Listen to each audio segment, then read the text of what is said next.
The Chicago Blackhawks fall to the Seattle Kraken 3-2 in an absolute heartbreaker. I'm still trying to settle down a little bit.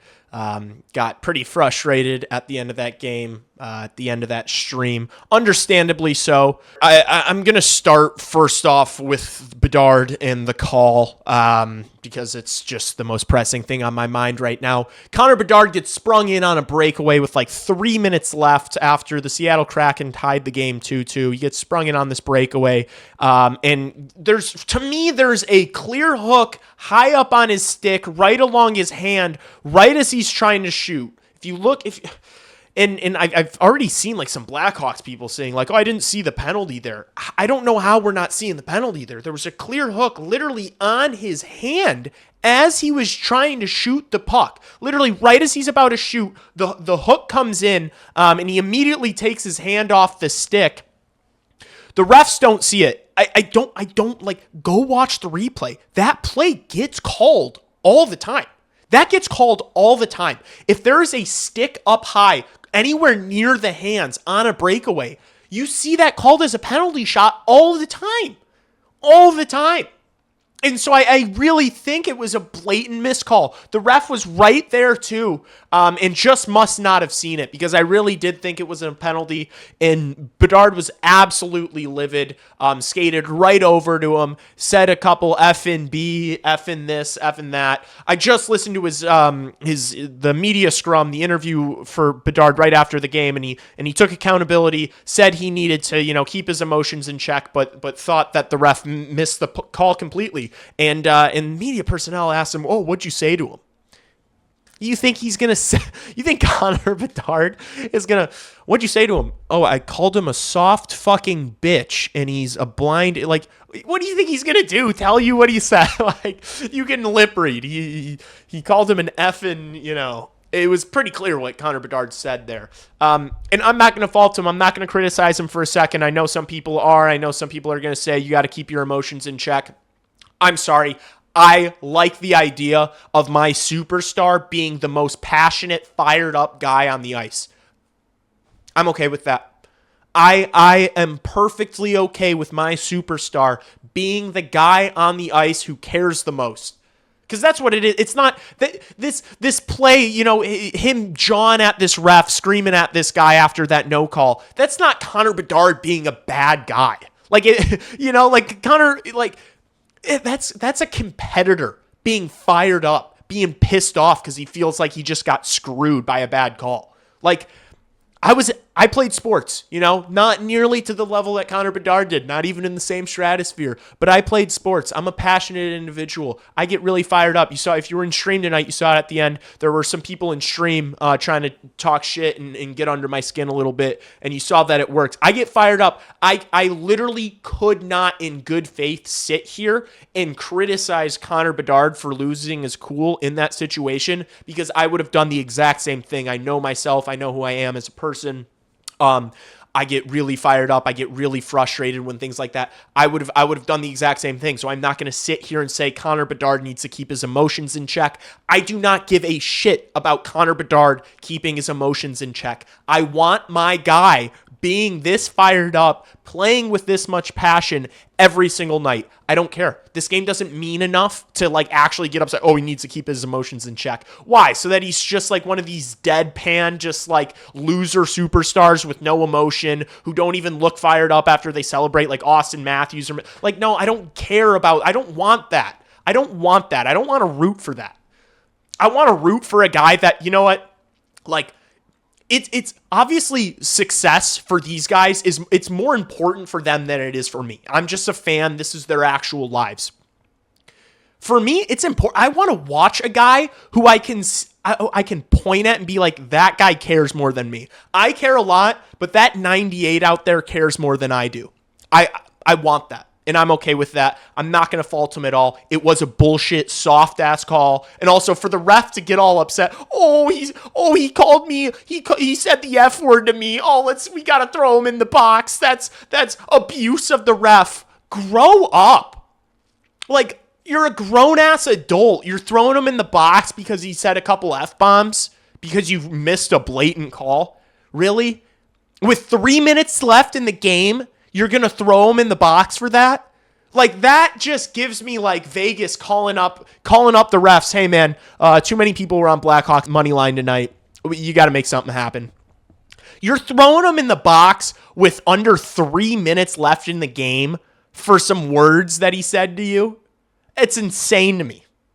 It's insane to me. I'm appalled. I still can't believe that loss happened. All right, now that as a bunch of people in chat tonight you would probably call it cope. Now that the cope is out of the way, let's talk about the third period. We'll kind of break this down from the end, and then we'll work our way back to the beginning of the game, because the first two periods of this game were, I literally said it on stream during the second intermission, I think the first two periods of this game were my favorite from a Blackhawks fan perspective this far this season. The first two periods tonight, and as I said, I'm going to start with the third period, and now I'm talking about the first two periods.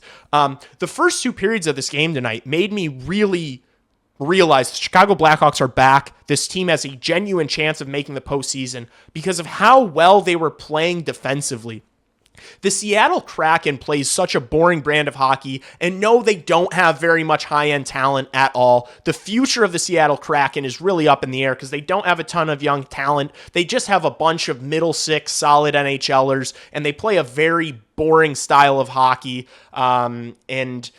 And they don't make it easy on you to create offense. But the Blackhawks weathered the storm. I thought they had the better looks in the offensive zone. They were just clearly the better team. Through the first two periods, they were clearly the better, more talented, faster, hungrier team, and they were completely outplaying the Seattle Kraken. But then the third period happens. Ilya Mikheyev takes a penalty with, I want to say, like 12 or 13 minutes left. There was still like 3/4 left of the period. Ilya Mikheyev takes this penalty, and I was worried because Ilya Mikheyev is one of the best penalty killers on the Blackhawks. But the other killers stepped up. You know, who all was out there? Green, Moore, Teravainen, Nazar, all did great job on that penalty kill. The defenseman too, of course. Knight made a couple saves. But then after the penalty was over, it just felt like the puck was not getting out of the zone. All of a sudden, it felt like the ice was slanted in the direction of Spencer Knight's net, and Seattle was just working the cycle. They weren't really getting great scoring chances. They were just keeping the puck in the Blackhawks zone. The Hawks couldn't get it out. They just kept cycling the puck, and then they got a couple of... I mean, that first one I'm going to straight up call lucky. That first goal, it was a shot from the point. It bounces off two different Kraken players, like their bodies. It's not like they got like a really nice stick tip. It literally just hit a couple of guys and bounced into the net. Pretty fluky goal, but I mean, you got to give them credit for keeping the puck in the zone, working the cycle, and getting it to the net, of course. I don't want to take anything away from them. And then the second goal was a very similar play, a shot from the point. This one was a much better redirection from Shane Wright. More of a deserved, a nicer goal for Seattle. But still, like, Seattle was not throughout the entirety of the game, they were not creating any sort of offense. Like, they weren't able to get around the young Blackhawks defensemen. They couldn't outskate any of those guys. They just had to kind of resort to the cycle and hoping you were going to get a deflection. And it worked out for them. They ended up tying the game, which was pretty brutal. You want to see the Blackhawks be more aggressive in that situation, right? When you're up a goal or you're up 2 goals with not a ton of time left, like, you don't want to just sit back and invite pressure. It would have been nice to see a little bit more ozone time in that third period. They just could not break the puck out, it felt like, in that third period out of nowhere. Because, again, the first 2 periods were so good, so promising. Just couldn't break the puck out. Couldn't get the puck in the offensive zone. Couldn't create any really offense in the third period. And then the Bedard breakaway happens, and the rest is history. Really a shame that they score on that power play. It's hard, and there were people in stream tonight telling me that I was, delusional and I don't know, a bunch of bad words and stuff. Look, man, I am so proud of where this channel has gotten. The streams are at a level now where we're starting to get randoms from like other teams and people that don't really follow the channel, non-Blackhawks fans. There was a plethora of them in the stream tonight, especially at the end of the game. We had over 100 people in that chat. And yeah, they were being quite hostile, and I love it. I feed off the negativity. I love when people shit talk me. The idea of having like a big contingent of people in all the streams that are from other fan bases makes me happy. I want that. I want the discourse. I want a battle. You know, I don't care about getting called names. I really don't mind it at all. I enjoy it. But I was mauling. I was tilting. I was on full tilt. I was frustrated. But not the losers in chat. Like those people like that can only get me so upset. Because I know what they're trying to do. It really was just the outcome of the game. It was the officiating at the end there, the missed call on the Bedard play, and then the unsportsmanlike that Bedard got. That just really frustrated me. And then of course Seattle scores on the power play. It just feels like there was no justice tonight for the Blackhawks. Got to be better, though. I mean, got to be better. Got to learn how to kill games, put games away. But this is okay. This is like, this team was supposed to be a lottery team at the start of this year. I'm okay. Like, losses like this really aren't the end of the world. It's a learning moment, right? You're going to learn so much about yourself, how to handle yourself in these games. You know, when you've got to kill off this opponent in the third period, what to do, what plays to make, what plays not to make. It's just learning experience for when this team in a year or two is actually, you know, going to be looking like they can go on a playoff run. This is going to be that invaluable experience that they're picking up this year. So it's not the end of the world. It's just so frustrating. I gotta give some props. I'm going to make it brief just because I've already been rambling and frustrated. And I think if you're clicking on this video, you want to hear the negative stuff more than the positive stuff right now. At least I would.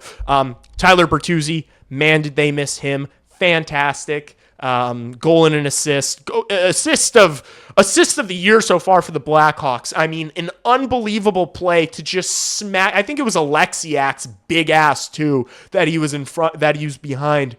Just reaches around, one hand on the stick, a dime straight across the crease to Teuvo Teravainen, who made no mistake and scored the goal. And then, yeah, Nazar, it was the first goal. The Bertuzzi goal was an amazing breakout stretch pass from Alex Vlasic. Finds Frank Nazar, who is able to make the play, and Bertuzzi scores the goal. Great to have Bertuzzi back. Man, did they miss him. Having him and Frank Nazar out of the lineup is brutal. And just when you thought we were getting healthy, it sounded like Jason Dickinson was coming back. Just when we thought we were getting healthy, Andrei Burakovsky takes a brutal bullshit hit from Ryan Lindgren in the first period that didn't get called, directly to the head. I don't care if his head was down. I don't care if you thought that like Lindgren leaned into it. The connection was straight to his fucking cranium. That's a penalty. It was bullshit. 2 in a row. And Bedard said this in the post-game scrum. He's 2 games in a row now where guys have gone directly to our player's head. Neither of them have gotten called. Neither of them got called. The Klapka hit on Murphy in the game against Calgary, and then tonight that Lindgren hit on Burakovsky. The league needs to do a better job of protecting these guys. Like, I am sure there's going to be people watching this and saying that I'm coping about refereeing. This isn't cope. The league needs to do a better job of protecting these players. Head injuries are so dangerous, and it's not just like, oh, Burakovsky's going to be out for maybe a couple weeks now because he's on concussion protocol. It's like, concussions can ruin your life, like with CTE and shit. So I think they got to do a better job.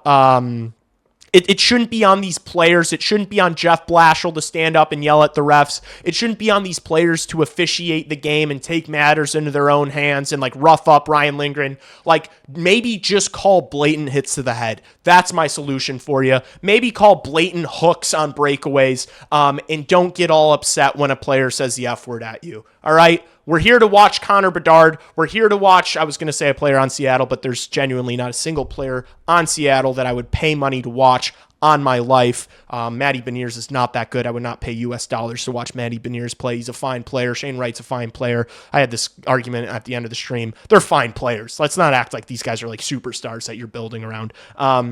Look, man. We're here to watch 98. We're here to watch the players on the ice. We're not here to watch the Zebras make calls. We're not. Except we would like to see you make calls on blatant hits to the head. We would like to see that.